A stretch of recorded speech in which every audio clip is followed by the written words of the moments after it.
मैं इस वक्त मौजूद हूँ रावलपिंडी के पिंडी क्रिकेट स्टेडियम के बाहर, जहां पर PSL 10 का मेला सजने जा रहा है। अब से कुछ देर बाद यहां पर PSL 10 की इफ्तिताई तकरीब होने जा रही है और इस तकरीब का जो वक्त रखा गया है वो शाम 7 बजे का है। आज के इस PSL की इस इफ्तिताई तकरीब के बारे में, इस PSL 10 के बारे में जो सबसे मुनफरिद बात है वो ये है कि पहली दफ़ा तारीख में रावलपिंडी जो है वो PSL की कोई भी इफ्तिताई तकरीब होस्ट करने जा रहा है। इस मौके पर सिक्योरिटी के सख्त तरीन इंतजाम किए गए हैं। स्टेडियम के आने वाले तमाम तर जो रास्ते हैं वो सील हैं, जबकि जो शायकीन क्रिकेट हैं उन्हें यहाँ पर मुख्तलिफ जो शटल सर्विसेज हैं उनके ज़रिए यहाँ पर पहुँचाया जा रहा है। मेरे कैमरामैन अगर आपको दिखा सके तो अकब में ये एंट्री गेट है जहाँ से शायकीन क्रिकेट एंटर होते हैं। यहाँ पर पंजाब पुलिस के जो एहलकार है वो ड्यूटीज सर अंजाम दे रहे हैं और एक बड़ी तादाद में यहाँ पर जो है वो कानून नाफिज करने वाले मुख्तलिफ इदारों के एहलकार मौजूद हैं।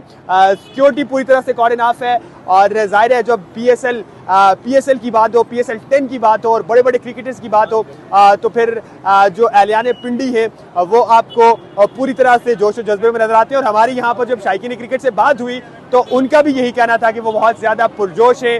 पहली दफ़ा जो है वो रावलपिंडी किसी भी PSL की इफ्तिताई तकरीब की मेज़बानी करने जा रहा है, किसी भी PSL इवेंट की मेज़बानी करने जा रहा है। सो इस मौके पर पूरी आबोताब से जो वो लोग निकल कर आए और आज के इस इफ्तिताई तकरीब को देखेंगे और खूब इंजॉय करेंगे। आज की इस इफ्तिताई तकरीब में आबिदा परवीन परफॉर्म करेंगी, उनके साथ साथ जो दीगर पाकिस्तान के बड़े गुलकार हैं वो भी इस तकरीब में परफॉर्म करते हुए नजर आएंगे। जबकि आज जो तकरीब है इफ्तिताई तकरीब, इसके फ़ौरन बाद से इफ्तिताई मैच PSL का पहला मैच खेला जाना है जो कि इस्लामाबाद यूनाइटेड और अगर मैं गलती पे नहीं हूँ तो लाहौर कलंदर्स के माबेन होना है और ये इफ्तिताई मैच 8:30 बजे शुरू होगा।